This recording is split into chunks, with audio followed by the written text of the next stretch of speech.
Welcome to Slayter Notes once again. Like, share, and subscribe to this channel for any educational purposes related to any sort of competitive exam and all that. So, Slayter Notes MCQ discussion on pedagogy and CDP. We mixed it because some are for CTET and some for Atet GTP. But specifically, it's helpful for all those teaching-based exams. They are very helpful. 30 MCQs with some elaborate notes and discussion. Today is set 4. We already did set 1, 2, and 3. It's in the channel. Check it out. And I would say most important, we are the first one because as the channel says, it's notes, and we are particularly bound to do that, but some elaboration happens. And these elaboration based MCQs that are going to do in the further of these sets, but most importantly 1, 2, and 3 set are most important because not 1, 2, and 3 but 4, 5, and almost till 5, 6 they are most helpful because most of the theory and those stages and steps that given by scientists are really elaborated in those sets. So anyway, check them out. Okay, question number 1. Which of the following best explains the principle of individual differences among learners? So every learner has their differences, and it's the difference between students in one classroom and the diverse things that they portray. This is called individual differences, and here are the options, and which explains the best which explain the best the principle of individual differences among learners. Number 1 is all children learn in exact same way. That is not an example of individual learners, so we'll take them out. Number 2 is every learner differs in abilities, interests, pace, and style of learning. That is correct, so that explains best individual learner, to be honest. Intelligence alone determines achievement. No, not really. Intelligence doesn't really alone determine achievement. There are a lot of things goes into that. 4 is classroom instruction should be identical for all students. No, you cannot have identical students for everyone because we have all kinds of learning space among students. So the answer is every learner differ in abilities, interest, space, and style of learning. Question number 2. Assertion: fear-based classroom reduce meaningful learning. That is correct because when there is fear, a student does not grow or learn or have that independence in him or democracy to learn. So that is true. Anxiety interferes with attention, confidence, and participation. That is also 100% true. So yes, fear-based classroom reduce meaningful learning because assertion and reason between is because you get your because anxiety interferes with attention, confidence, and participation. So yes, both of them are true, and R is the correct explanation of assertion. So the answer is both A and R are true, and R is the correct explanation of assertion. Yes, reason is the correct explanation of assertion. Question number 3. Which of the following is an example of intrinsic motivation? Like we said, intrinsic motivation is something that we learn for the sake of our own from inside, that our own pleasure, for our own enjoyment, no outer thing needed. Because what we watch movies for our own sake, right? We watch movies because we want to enjoy them. So that is to go watch a movie, that is intrinsic motivation. Then if you get paid to watch a movie, that is extrinsic motivation, despite not really liking it. Critics are the one, they watch movies for through extrinsic motivation, hopefully. So here, okay, let's not get away from the track. Which of the following is an example of intrinsic motivation? Completing homework to avoid punishment. So punishment is extrinsic outside thing, it is extrinsic motivation. So you are doing only homework to avoid punishment, that is not for your own self pleasure, so that is not. Participation in classroom to win plus, that is also extrinsic motivation. Reading a book due to genuine interest. Now this one is intrinsic motivation because for your genuine interest you are reading something because you wanted to do that, that's why you are doing it. So that's intrinsic motivation. The answer is 3. Studying only for examination mark, that is also extrinsic motivation. So if this question a bit turn around like 1, 2, and 3, like what is extrinsic motivation? So 1, 3, and 4 is extrinsic motivation. sorry, 1, 2 and 4 are extrinsic motivation, 3 is intrinsic motivation. So there's your answer question. So here's the definition. I think we already defined this definition in class 1 and 2, so we don't really need to get into all that. We already did that. Question number 4. Jean Piaget, B.F. Skinner, Abraham Maslow and Erik Erikson. So who give what? So first of all, Jean Piaget give cognitive development. So we get back to that. So Jean Piaget talk about cognitive development. We all know that. Remember it. Jean Piaget is cognitive development. So 1 is 3. So B.F. Skinner talk about what? B.F. Skinner talk about what? Operant condition. And now here's another thing I may ask, who did classical condition? Remember, it's Ivan Pavlov. Abraham Maslow talk about hierarchy of needs, that we are going to discuss about in this video clearly. And Erik Erikson always, of course, talk about these stages role, confirmation, identity, that is psychosocial development. So the answer is 1, 1, 3, B2, 1, 3, B1, C2 and D4. Let's explain that in more elaborate manner. Jean Piaget, cognitive development theory. Piaget believed that children actively construct knowledge through interaction with their environment. Intelligence development stage, we already explained that, but here you go once again. Children think differently at different ages and cognitive development happens in fixed stage. So what did Jean Piaget cognitive development theory talked about? The children actively construct, children are the one, they construct knowledge through interaction with the environment. They construct this knowledge through interaction, because you see, all children see, or all men see world in a different way, right? So if one kid interact with nature and construct one kind of knowledge, right, and another kid did the same and different kind of knowledge, so that is actually very much not true about that. So the construct knowledge through interaction with the environment, and it's different one another. Children think differently at different ages, like he talked about stages and all that. He talked about schema, assimilation, accommodation, equilibration. We already discussed them in set 1 or 2. 4 stages of development, that is sensory motor stage 0 or 2, where he learning through senses and action. Object permanence develops. Pre-operational, that is 2 to 7. Symbolic, egocentrism, language growth. Concrete operational, that is 7 to 11. Logical thinking about concrete object. Formal 11 plus years, that is abstract and hypothetical thinking. We already discussed all that elaborately. We did each word, like we talk about object permanence, we talk about centration, we talk about decentration, all those things in the set 2 or 1, I think so. Most importantly is to check out set 1 and 2. B.F. Skinner talked about operant condition. What is operant condition? Skinner believed that learning happens through rewards and punishment. Behavior is rewarded. Behavior that is rewarded is repeated, while behavior that is punished decreases. He talked about behaviorism, like his operant condition is about through reward and punishment. Through reward, a activity or a habit or a behavior that increases, and with punishment it decreases. Example, a teacher gives a student chocolate for completing homework, student becomes more likely to complete homework. And this is also discussed in the key terms. Is reinforcement is equal to increased behavior, punishment is decreasing behavior. So that sort of thing. Abraham Maslow, so we did not really talk about this. So Abraham Maslow here is most important. Let's talk about it. Abraham Maslow hierarchy of needs. So the Abraham Maslow hierarchy of needs is a psychosocial theory, like explaining human motivation, right?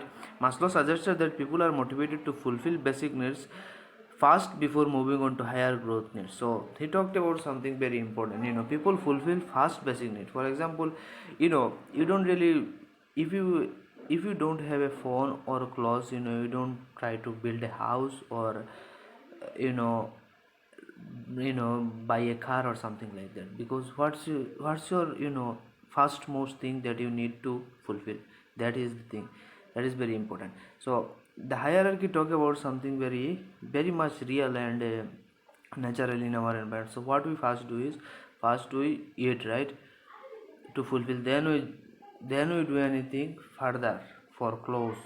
Then we try to study to get a job. First we get a job, what we fulfill what's most important. Like if you have a house that needs to be repaired, we do that. Then we have extra money, we would buy something for ourselves. Then we get more, we'll do some luxurious thing. So likewise, if you don't have a house, you don't really buy a yacht or a ship. That's the whole point. So his hierarchy talk about that in a pyramid manner, and we will see the pyramid later. But first is psychosocial needs, that is basic.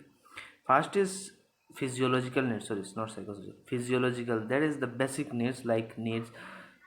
First need, it's the lowest in the pyramid, right? It's the lowest in the pyramid. First need is basic surveillance: food, water, sleep. That is most shelter, air. Good air. Then comes safety needs: security and stability, that is personal safety, employment, health, financial security. So the first you get what? Food, water, sleep, shelter, air, that sort of thing. Then safety is what? You get employment, health, financial security, some money and all that. Love and belonging is the social connection, friendship, family, romantic relationship, community. But here's the thing: these all pyramid interact with each other in a very intimate way. Like, let's talk about friendship. If you can't have friends, even romantic relationship, community, if you don't have like food or shelter or personal safety or even health, you can have that. So the pyramid works in a very good manner. Like physiological need, that is food, shelter, water. Then comes what? Safety, employment, health, insurance. Then come love and belonging, friendship, family. Then come esteem needs: respect and achievement, that is confidence, recognition, status, and accomplishment. Likewise, if you have made a lot of money, sometimes no respect, you make money in a weird way. So what you do is, you form a charity to earn respect and achievement. That is, you try to build your legacy, right? Then comes self-actualization, that is reaching one full potential, creativity, personal growth, purpose, pursuing goals and meaning. Like self-actualization is, we talked about Harvard, what Howard multiple intelligence theory, right? There is a, after the whole intelligence, there is another intelligence, that is the last one, that is self esteem based, right? We talked about that. Okay, let me find out. Like, what I was talking about is, if you see intelligence, Howard Gardner, you would see that there is, after naturalistic intelligence, first is what, all musical and all the eighth one is what we talk about in the video 2, set 2. You should check out set 2. That after naturalistic intelligence, there is a one is called existential intelligence, where I think about his own and self thing. So self actualization is, knowing yourself, like truly reaching one's full potential. What you get like, you know level of thing. If you go to karate, like, or something, if you do one level, two level, three, and finally you just see, out of body experience, how your body is moving and all sorts of things like that. So self-actualization is reaching one's full potential. But here's the thing: I don't think us humans, we never really reach our full potential, right? We can use IQ, brain IQ at a percentage that is not really fully potential. One IQ that mostly brain used by uh, what Albert Einstein, I think. So if you watch this movie called Lucy, you will understand that Lucy is a movie by Scarlett Johansson, where she get like 10%, 20% of the whole brain, and finally when she did like 100%, she becomes everywhere, sort of like a godly presence or something like that, which is, it's a fictional thing. So self actualization is reaching one full potential. You can just work on yourself. Yeah, it's not that serious like we talk about in the Lucy, but it is what it is. It's a pyramid thing that's start from the bottom, and now you're here. Maslow later also discussed a higher level, sometimes called self-transcendence, that is improving, helping others, and connected to something beyond oneself. So that is something he also talked about. That is, likewise, if you know yourself too much, you do what, help others, and connect is something beyond oneself, like outer body experience of that sort. Not exactly, but of that sort. That's what I'm talking about. According to Maslow, unmet lower level needs tend to demand attention before higher level motivation become important. For example, someone struggle to find food or shelter may focus less on creativity or personal fulfillment. That's what I was saying. First tend to the lower level, then go to the higher level. So that's, so if you don't have food or anything, how you do creativity or talk about personal fulfillment, and or even buy a car or something like that, how you do. So that is the pyramid. So let's check out. pyramid is physiological needs is what? Breathing, food, water, shelter. That is the first one that we need to fulfill. Then come what? Safety and security, then love and belonging, then self-esteem. That is all those legacy based. And then come self-exploration. There is morality, creativity, spontaneity, acceptance, experience, purpose, meaning, and inner potential. So this pyramid you just need to what, eat it up, memorize all sorts of things, do whatever, take a screenshot or anything like that. Okay, then come Eric Erickson. We discussed that Eric Erickson in set 1, 2 or 3. You just check that out. We discuss this thoroughly, you will get that. Okay, question number 5. Which of the following classroom situation best reflect constructivist theory? Student copy notes silently from the board. That is just sad. Teacher delivers one-way lecture. That is just teacher-centric classroom. Student investigate, discuss, and build understanding collaboratively. That is what? That is called constructivist classroom. So that is your answer. Student memorize textbook definition repeatedly. That is just memorization based. That is not a good thing. So the answer is 3. Question number 6. In Kohlberg theory, maintaining social order and obeying law is the characteristics of what? Pre-conventional, conventional, post-conventional, or moral relativism. So the answer is conventional morality. Let's talk a bit about this. This is most important theory. Kohlberg idea of moral development has 3 levels and 6 stages. So level 1 is for what? Pre-conventional. That is TET for TET. Pre-conventional is obedience and reward. Is a pre-conventional has two stages, 3 levels, 2 stages. So pre-conventional has 2 stages. That is obedience and punishment, and personal reward orientation and mutual exchange. That is tit for tat. Actually level 2 is conventional level. That is good boy nice girl, and legal orientation. That is law and order stage. Level 3 is post conventional level. That is social contract orientation and universal ethic principles. So let's define it. Lawrence Kohlberg moral development theory. Level 1 is pre-conventional morality. That is morality based on punishment, reward, and self-interest. Like you are doing morality based on you are being good based on what? Punishment, reward, or self-interest for your own self. So stage 1 is obedience and punishment orientation. A child obeys rule to avoid punishment. Right? He is not doing that for himself. He is just doing that to avoid punishment. Wrong means getting punished. Example is a child does homework because the teacher may scold him. So the reason he is doing homework because teacher might beat him up. So that's the thing. The stage 2 is about personal reward orientation and mutual exchange, that we talk about tit for tat. Behavior is guided by personal benefit or reward. For example, people help other only if they get something in return. That is tit for tat. Example, I will help you if you help me. So there, let's talk about MMC who comes from that. What stage a person take out? If you help me, I will help you, or if you I will help you if you help me, falls in which stages? If the question comes which stages, then you will say pre-conventional. No, that's not the thing.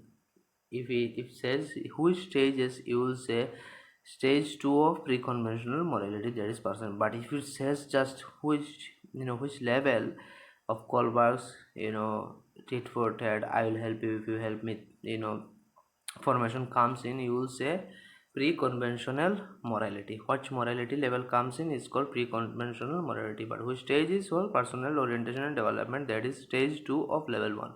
So memorize them very thoroughly. Then come conventional morality, that is morality based on social approval and law. So the first pre-conventional was morality based on what? Punishment, reward, and the conventional was based on social approval and law. It has stage 3, that is good boy nice girl orientation. A person behaves well to gain approval from others and be seen as good. Example, a student follow rules to make parents and teacher proud. He is doing that to get an external or extrinsic motivation source of thing. Stage 4 is law and order orientation, that is legal orientation. That is rules and law obeyed to maintain social order and duty. Example, a person follow traffic rule because laws are important for society. Likewise, we talk about what? The stage 4 is law and order orientation. Let's talk about a part. AMC comes, a person do his legal law abiding citizen duty. For example, he throw garbage at a trash can. For which stage of Kohlberg's fall into this? You say what? Stage 4 of law and order orientation. If the question comes in which level, you will say conventional morality level, that is level 2. So stage, when the question comes about stage, that is a bit different and it's a bit tough. You will need to remember this 6 stage and level. It doesn't have to say it a level, just said which morality fall in, and the option you see, what like conventional, pre-conventional, post-conventional, like this question where it just talk about what moral relativism, something else. So you'll get the option, but first you will need to remember or memorize all those things. Then comes post-conventional morality, that is morality based on principle and justice, that is the higher level. And the last one, post-conventional morality, has stage 5, that is social contract orientation, that is laws are important but they can be changed if they do not promote fairness or human welfare. For example, people may support changing unfair laws through democratic methods. Like if the law doesn't really fair to human beings, for example, if a law comes today that you have to pay 50% taxes for, what you do, people will protest and change that matter. So that is social contraction theory orientation, sorry. So if an MCQ comes based on that, like a government now passes that you have to give away 50% of your whole income to the government, then what? And if that happens, if not really politically, just a hypothesis. So question arrives, for which callback theory stages it falls into. The answer is what? Social contract orientation, that is your answer. Then comes the stage 6, or if asks which morality level, then post conventional morality. Stage 6 is universal ethical principle orientation, that is moral decisions are based on universal values like justice, equality and human dignity, even if law disagree.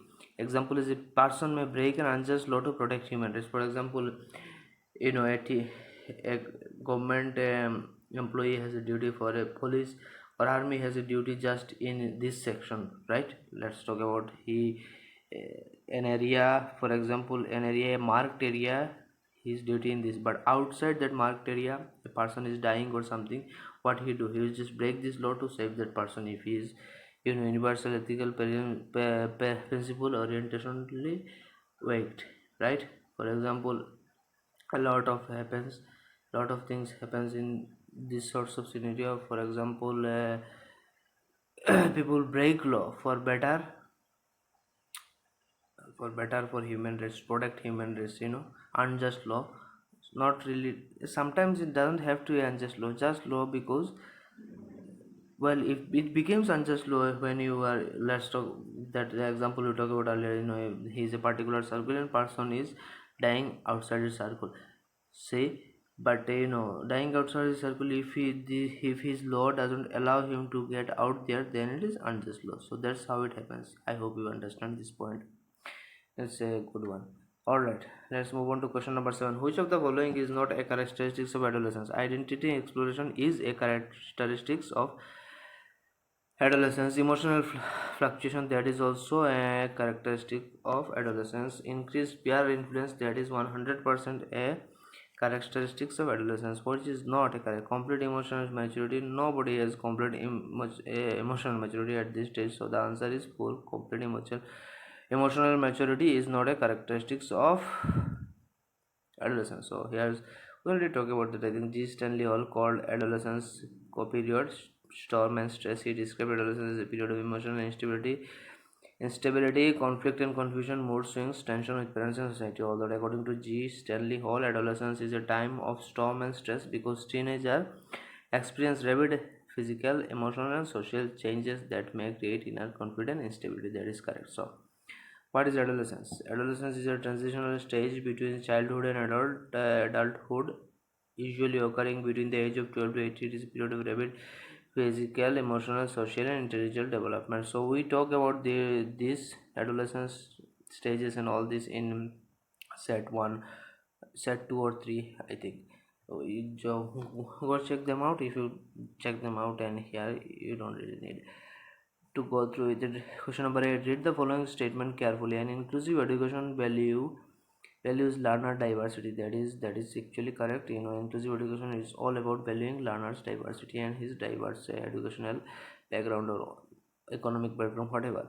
Inclusive classroom requires flexible teaching method. That is also correct, because without flexible teaching method you cannot really teach a class with inclusion, because there might be a slow student. You have to go slow for them, then there is a genius, so you have to go fast for some. That is the thing. So both A and R are true, and Yes, both A and R are true. Question number 9. Which of the following learning theories emphasizes reinforcement and consequences? So, learning theory that emphasizes, reinforcement and consequences is all about behaviorism. Like we talk about that, right? Behaviorism. So, the answer should be behaviorism. Question number 10. Okay, behaviorism behaves care. If you go through that, you go positive reinforcement and negative reinforcement. That's how a child grows and everything happens. Question number 10. The ability to apply previously learned knowledge in a new situation is known as what? Ability to apply previously learned knowledge in a new situation is called conditioner. Is something you condition through and through, like Bell and the dog. And readiness is when you get ready emotionally and physically to learn something. Transfer or learning something is called previous learned. So that is the answer. Question number 11. A teacher gives partial hints to students solving a difficult problem and gradually reduces support. This teaching is called scaffolding. We elaborately talk about that in set 1, 2 and 3, so check them out. Scaffolding means temporary support given by teacher or adult to help learner complete task. As the learner becomes capable, support is gradually removed. Question number 12. Which of the following best reflects formative assessment? Formative assessment is something that we do throughout the class. For example, we are teaching a chapter, and between paragraphs or lines, we just ask question to understand if that student is understanding well or he has in trouble in the language or some sorts of things. So if we talk about a chapter, let's say one page, we'll ask question in between lines or two lines after we explain to them elaborately, or who is about it, that sort of thing. Or it doesn't have to be based on chapter, just to understand knowledge. So that is something that we do between class or in class, throughout class. And that's annual board exam is summative assessment. Summative assessment means that what we take at the end of a semester or exam, end of session. That is also summative. Continuous feedback during learning, that is your formative. Ranking student publicly, that is summative. Continuous feedback during learning is formative assessment. Okay, so here's diagnostic, formative and summative assessment definition. We talked about that in the other videos, so we don't need. According to Howard Gardner, a child who learns best through music and rhythm demonstration strong what? Musical intelligence. Spatial intelligence is about some architect who understands space, and they have the brain to like see a space and what sort of building they can made in. It's engineer and those guys. Musical is, for example, A.R. Rahman or any other singer that you probably sing or whoever. Then comes bodily kinesthetic, that are cricketer, MS Dhoni, those guys. And logical intelligence is someone a bit scientist, philosophical sorts. Answer is musical intelligence, because the child will learn music. So here's are the definition of multiple intelligence. Howard Gardner, that is he talked about that in Frames of Mind book at 1983 by Howard Gardner. You can check them out. He applies that by one of the things that I wrote there is Einstein fish climbing tree applies good here. For example, if you judge a fish by climbing his ability to wait a second, what am I talking? So if you judge a fish by his ability of climbing a tree, then you are wrong, because you should judge him by his ability to swim, right? So many a times is happens, for example, Sachin Tendulkar would not be Sachin Tendulkar if he was put in badminton, and Sani Mirza would not be good in that if she was put in cricket. So whoever is good at something, you should let them do that. In this country, many dreams dies like that because of becoming doctor and engineer, and they don't even become good doctor engineers because their talents goes to waste. It happens many times. So that's what it is. For example, a person that is verbally linguistic intelligence, he should go to do a rapping or something, because or poet or author or study arts. If he's good with words, then he should study arts, not science. Parents should know that. Eventually parents are getting up to speed, but in old age, but who are some are very stubborn and sort of like that. So verbal is about linguistic intelligence. Verbal linguistic intelligence, who is good with words and writing, There's the poet, author, rapper, and also musical intelligence is who's good at musical things. Rahman, for example. Logical mathematical intelligence, that is who is mathematician, and a scientist. Spiritual intelligence, who is space.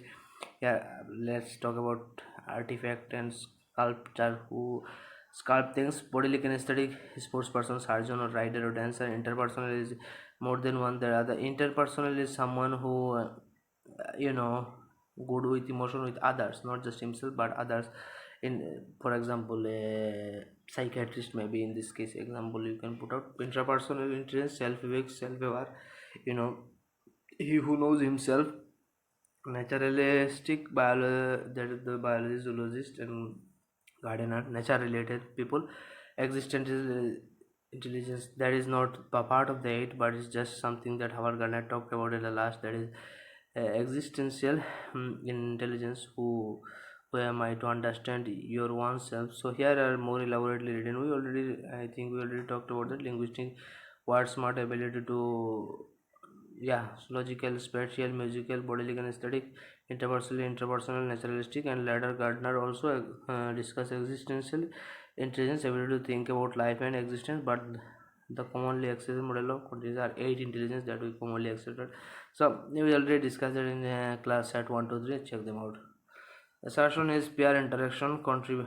Assertion is peer interaction contribute positivity to cognitive development. That is correct. Peer interaction helps in cognitive development. Students learn alternate viewpoint and problem solving improves through collaboration. Because, so yes, A and B are true, and R is the correct explanation of A, because all student there is, peer interaction uh, contributes, but sometimes also contributes negatively, but it does overall, positively to cognitive development, brain development, efficiency, and sometimes the teacher solves our explains a problem, we don't get it, but when our friends explain it to us, we totally get it. So that's the thing. Question number 15: which of the following is the most suitable method for teaching children at a primary level? Lecture method does not apply here. Activity based learning is the most important here, because rote memorization doesn't work. Activity is like, you see play school right now, there are many play school around all over the world. So activity based learning is the best way to learn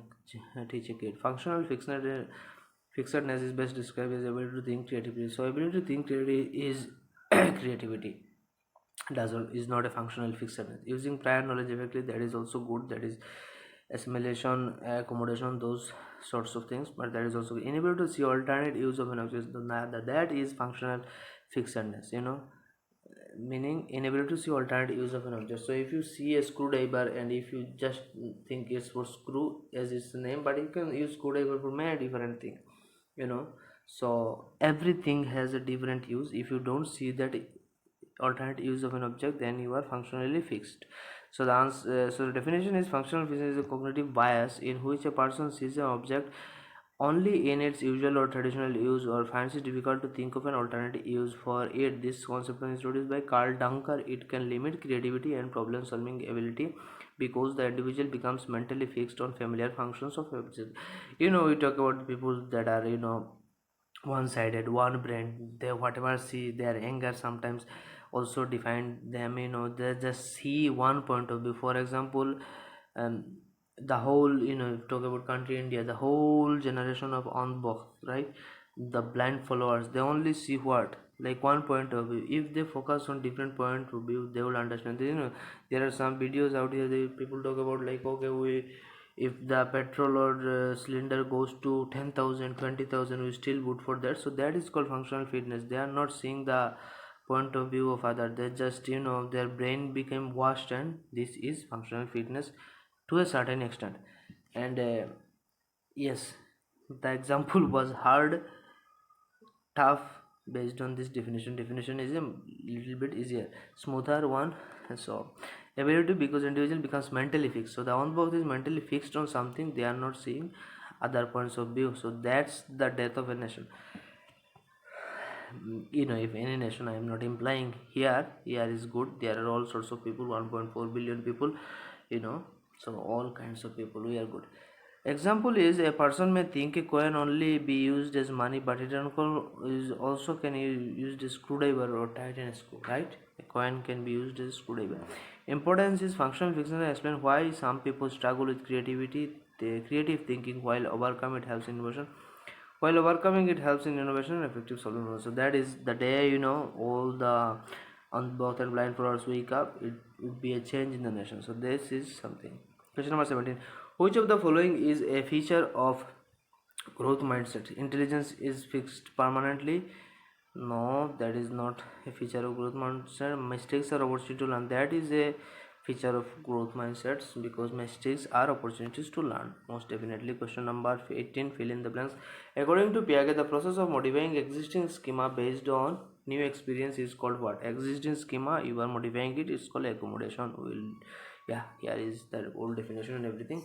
Let's talk about it. According to Jean Piaget, children modify their schema, that is mental frameworks or patterns of understanding, through two main processes. Number one is assimilation, fitting new information into an existing schema. The child interprets new experience using what they already know. For example, a child know what a dog looks like when they see a wolf for the first time. They may call it a dog because they just know the outer skirt, not the in most elaborate definition. They just know it brief sense. For example, they saw a dog, and a wolf may also look like a dog, so I call it a dog too. Accommodation is changing or creating schema when new information does not fit the old one. Existing understanding is modified. For example, after learning that wolf is different from a dog, a child creates a new schema for wolf. So that's the thing. A packet or schema, a framework that has stuck in. For example, for example, for your whole life you just know something as GST, and you see that, but then you heard about nominal GST and PPP.